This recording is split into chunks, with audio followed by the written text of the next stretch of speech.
আমরা বেশিরভাগ মানুষ আপনাকে যে টার্মটা দিয়ে জেনেছি মামুর জোর, এটার পিছনের গল্পটা যদি একটু শর্ট করে বলতেন।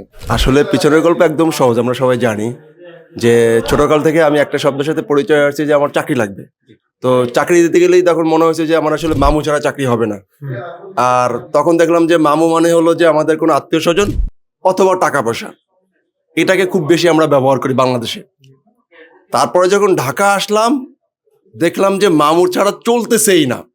তো যে কোনো মামু হোক, মামু ছাড়া কোনো জায়গায় এস্টাবলিশ করা যাচ্ছে না, একদম প্রচলিত।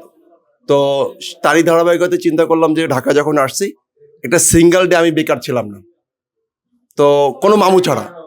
তখন আমার মামুটা কি হলো, তখন মামুটা আসলে আমার স্কিল। তো ওই জন্য আমি রূপকর্তে নাম দিয়েছি যে মামুর জোর। আসলে মামুর জোর দ্বারা আমি স্কিলটাকে বুঝিয়েছি। যার শুধুমাত্র স্কিল থাকবে সে কখনোই কোনো মামু লাগবে না, কোনো টাকা লাগবে না, কোনো মামুর জোর লাগবে না। স্কিল একমাত্র তার জব হতে পারে। কারণ আমি ঢাকা শহরে আসছি আজ ট্রু, আমার একটা আপন মামু আছে, বাট তার দ্বারা যাই নাই এখনো পর্যন্ত। আমারকে জব ছাড়ে না, আমি জবকে ছাড়ছি। এই একটাই জোর ছিল, মামুর জোর। এই মামুর জোরটা হচ্ছে স্কিলের জোর, এই জন্য আসলে এইটার নাম রেখেছি। সো ইন্সপায়ার ভাই, থ্যাংক ইউ।